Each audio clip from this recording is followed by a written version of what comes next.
Hi friends, welcome to TechFacts. Me Rafi.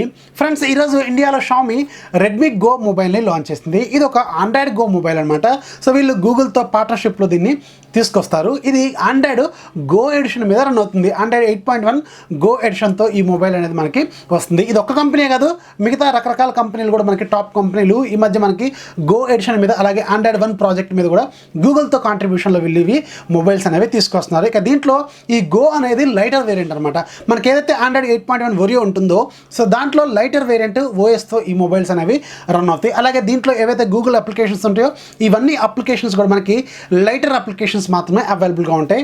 YouTube go, అలాగే మనకి chrome go, Gmail go, అలాగే Google assistant go, Google go ఇలాంటివి కాకుండా అంటే గూగుల్ అప్లికేషన్సే కాకుండా మనకి థర్డ్ పార్టీ అప్లికేషన్స్ ఉంటాయి కదా, ఫేస్బుక్, ట్విట్టర్, ఊబర్, అలాగే ఓలా క్యాబ్స్, టిక్టాక్ ఇలాంటివి కూడా మనకి లైటర్ అప్లికేషన్స్ అనేవి ఆల్రెడీ మనకి ప్లే స్టోర్లో కూడా అవైలబుల్గా ఉంటాయి. ఒకవేళ మీరు ఆ అప్లికేషన్స్ వాడాలనుకుంటే లైటర్ అప్లికేషన్స్ వాడితే దీంట్లో మీకు ఫ్రీగా హ్యాపీగా ఎలాంటి ప్రాబ్లం లేకుండా రన్ అయితే అవుతుంది. ఇక వాట్సాప్ లాంటి అప్లికేషన్స్కి అయితే మనకి ప్రజెంట్గా లైటర్ అప్లికేషన్స్ అనేవి అవైలబుల్గా లేవు.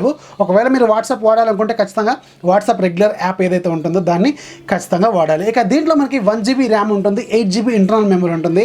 దీంతో మనకి సపరేట్గా SD కార్డ్తో కూడా మనం ఎక్స్పాండ్ చేసుకోవచ్చు. 128GB వరకు ఈ ఫోన్లో మనం ఎక్స్పాండ్ చేసుకోవచ్చు.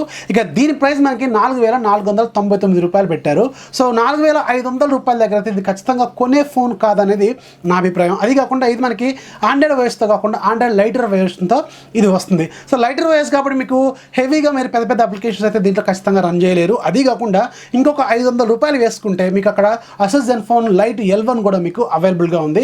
ఇప్పుడు మీకు ప్రజెంట్గా అయితే ఇది ఫ్లిప్కార్ట్లో 5,999 రూపాయలు ఉంది. కానీ అప్పుడప్పుడు మీకు ఆఫర్స్ అప్పుడు దీన్ని 4,999 రూపాయలకే పెడుతూ ఉంటారు. అది కాకుండా ఏదైనా కార్డ్ ఆఫర్ కూడా ఉందనుకోండి, సేమ్ ఇదే ప్రైస్లో మీకు ఆ మొబైల్ అనేది వస్తుంది. సో దాంతో కంపేర్ చేసినప్పుడు ఇది మాత్రం చాలా తక్కువ స్పెసిఫికేషన్స్. దీంతో కంపేర్ చేసినప్పుడు అందులో మాత్రం కొంచెం బెటర్ స్పెసిఫికేషన్స్ అనేవి అవైలబుల్గా ఉంటాయి. ఇక ఈ 4,500 బడ్జెట్లో ఈ ఫోన్ మనం తీసుకోవచ్చా లేదా అనేది తెలుసుకోవడం కంటే ముందు దీంట్లో ఉన్న స్పెసిఫికేషన్స్ ఏంటనేది ఒకసారి మనం ఓవర్వ్యూ చూద్దాం. ఇది ఒక 5 ఇంచెస్ HD డిస్ప్లేతో వస్తుంది. ఇది ఫుల్ HD ప్లస్ అయితే కాదు, ఫుల్ HD కూడా కాదు అట్లీస్ట్.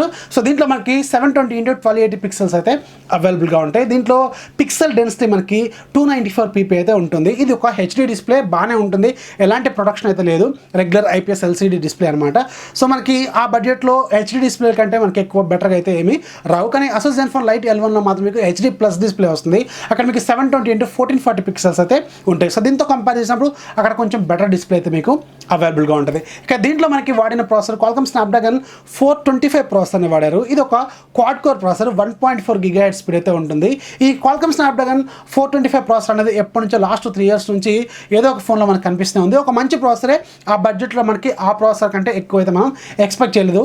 మనం మిగతా మీడియాటెక్ ప్రాసెసర్తో కంపేర్ చేసినప్పుడు ఖచ్చితంగా Snapdragon 425 ప్రాసెసర్ అనేది ఖచ్చితంగా చాలా చాలా బెటర్. ఇక అసెస్ జెన్ఫోన్ లైట్ L1లో మీకు Qualcomm Snapdragon 430 ప్రాసెసర్ ఉంటుంది. ఒక octa core processor, 1.4 GHz speed ఉంటుంది. కానీ ఇదేమో మనకి క్వాడ్ కోరు రెడ్మీ గోలో, దాంట్లో మాత్రం మనకి ఆక్టా కోర్ ప్రాసెసర్ అయితే అవైలబుల్గా ఉంటుంది. ఇక దీంట్లో గ్రాఫిక్స్ మనకి Adreno 308 గ్రాఫిక్స్ అయితే ఉంటాయి. ఇక దీంట్లో కెమెరా డిపార్ట్మెంట్లోకి వెళ్తే బ్యాక్ సైడ్ మనకి 8 మెగాపిక్సెల్ కెమెరా ఉంటుంది, అపర్చర్ f2.0 ఉంటుంది.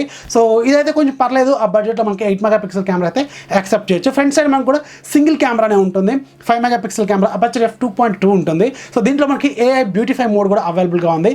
సో దీంట్లో ఏదైతే మనకి ఇది బై డిఫాల్ట్ మనకి ఓఎస్ అనేది గూగుల్ ఆండ్రాయిడ్ ఓఎస్ వస్తుంది, స్టాక్ ఓఎస్ గో ఎడిషన్. కాకపోతే దీంట్లో వీళ్ళు కెమెరా మాత్రం ఏదైతే షామీ డిఫాల్ట్ MIUI కెమెరా ఉంటుందో అదే ఉంటుంది. దీంట్లో కొన్ని స్పెషల్ సీన్స్ కూడా మనకి మోడ్స్ ఉంటాయి, అలాగే కొన్ని ఫిల్టర్స్ కూడా డైరెక్ట్గా ఏదైతే మనకి షామీ MIUIలో కెమెరాలు ఉంటాయో సేమ్ కెమెరా దీంట్లో పెట్టారు. కానీ ఫుల్ లెంత్ ఫీచర్స్ అయితే దీంట్లో మీకు అవైలబుల్గా ఉండవు. కొంచెం మిగతా వాటితో కంపేర్ చేసినప్పుడు ఖచ్చితంగా ఈ ఫోన్లో ఉన్న కెమెరాలు కొంచెం బెటర్. అది కాకుండా కెమెరా అప్లికేషన్ కూడా మీకు కొంచెం బెటర్ అనే చెప్పాలి. అది కాకుండా ఫ్రంట్ సైడ్ కెమెరా మనకి బ్యూటిఫై మోడ్ సపోర్ట్ చేస్తుంది, ఆటో HDR కూడా సపోర్ట్ చేస్తుంది. సో ఓవరాల్గా అయితే కెమెరా డిపార్ట్మెంట్లో కొంచెం పర్లేదనే చెప్పాలి. ఇక దీంట్లో మనకి 1GB ర్యామ్ ఉంటుంది, 8GB ఇంటర్నల్ మెమరీ ఉంటుంది, సపరేట్ SD కార్డ్ స్లాట్ ఉంటుంది, 128GB వరకు మీరు ఎక్స్పాండ్ చేసుకోవచ్చు, 3000 mAh బ్యాటరీ ఉంటుంది, ఫాస్ట్ ఛార్జింగ్ సపోర్ట్ చేయదు. సో దీంట్లో ఇచ్చే ఛార్జర్ రెగ్యులర్గా మనకి అయితే 5 volts 1 ampere ఛార్జర్ ఇస్తారు కావచ్చు.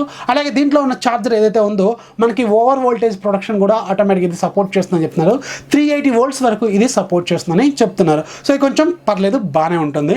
సో దీంట్లో మనకి రెండు కలర్స్ తీసుకొచ్చారు, ఒకటి బ్లూ కలర్, రెండోది బ్లాక్ కలర్. ఇది మనకి మార్చ్ 22 నుంచి ఫ్లిప్కార్ట్ అలాగే mi.com అలాగే కొన్ని ఆఫ్లైన్ స్టోర్స్లో కూడా దీన్ని వీళ్ళు సేల్లోకి తీసుకురానున్నారు. సో ఆ బడ్జెట్లో అయితే మీకు అసూస్ జెన్ఫోన్ లైట్ L1 ఖచ్చితంగా కొంచెం బెటర్.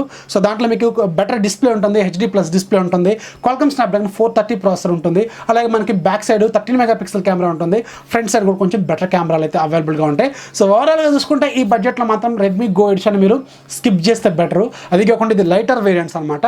సో ఆ ప్రైస్లో కాకుండా వీళ్ళు 3500 లేదంటే 3999 పెట్టినా కానీ కొంచెం బాగానే ఉండేదేమో, కానీ ఇప్పుడు మాత్రం వీళ్ళు కొంచెం ఎక్కువ ప్రైస్ అనేది పెట్టారని చెప్పాలి. సో ఎవరైతే ఒక 4000 బడ్జెట్లో మంచి ఫోన్ కావాలనుకుంటారో వాళ్ళైతే దీన్ని కొంచెం స్కిప్ చేసి మీకు ఎప్పుడైతే వీళ్ళు అసూస్ జెన్ఫోన్ లైట్ L1 తక్కువ ప్రైస్లో పెడతారో అప్పుడు దాన్ని తీసుకోండి, కొంచెం బెటర్గా ఉంటుంది.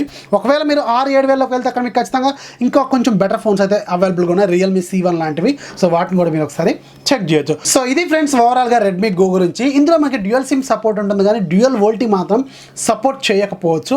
అలాగే దీంట్లో మనకి 20+ రీజనల్ లాంగ్వేజెస్ కూడా సపోర్ట్ చేస్తుంది. అలాగే మనకి దీంట్లో డిస్ప్లే ఏదైతే ఉందో ఇది మనకి ambient డిస్ప్లే కూడా సపోర్ట్ చేస్తుందని చెప్తున్నారు. అంటే మనకి స్క్రీన్ లాక్ వేసుకున్నప్పుడు కూడా ఏదైనా నోటిఫికేషన్స్ వచ్చినప్పుడు మనకి డిస్ప్లే మీద కొంచెం బ్లాక్ బ్యాక్గ్రౌండ్లో వైట్ కలర్లో మనకి అయితే కనిపిస్తూ ఉంటుంది కదా. సో ఇలాంటి ambient డిస్ప్లే కూడా అవైలబుల్గా ఉందని చెప్తున్నారు. అలాగే దీంట్లో మనకి నైట్ మోడ్ కూడా అవైలబుల్గా ఉంది. నైట్ మోడ్ అంటే మనకి డిస్ప్లే మనం రీడింగ్ మోడ్లోకి అయితే పెట్టుకోవచ్చు. సో ఓవరాల్గా అయితే స్పెసిఫికేషన్స్ కొంచెం పర్లేదు, కానీ నేను చెప్పినట్టు ఇది 3500 దగ్గర తీసుకొస్తే ఖచ్చితంగా సక్సెస్ అయ్యేది. ఖచ్చితంగా ఇప్పుడు మాత్రం అసూస్ జెన్ఫోన్ లైట్ L1కి మంచి మార్కెట్ అయ్యే అవకాశం అయితే ఉంటుంది. సో ఇది రెడ్మీ గో గురించి ఓవరాల్ నా ఒపీనియన్. దీనైతే ఎవరైతే 4000 బడ్జెట్లో తీసుకోవాలనుకుంటారో వాళ్ళైతే దీన్ని స్కిప్ చేసి మీరు అసూస్ జెన్ఫోన్ లైట్ L1కి అయితే ఖచ్చితంగా వెళ్ళొచ్చు. సో ఇది ఫ్రెండ్స్ ఇవాళ వీడియో నచ్చితే లైక్ చేయండి, అలాగే మీ ఫ్రెండ్స్కి షేర్ చేయండి. మన ఛానల్ ఎప్పుడు సపోర్ట్ చేస్తున్నాను. This is Rafi signing off. జై హింద్.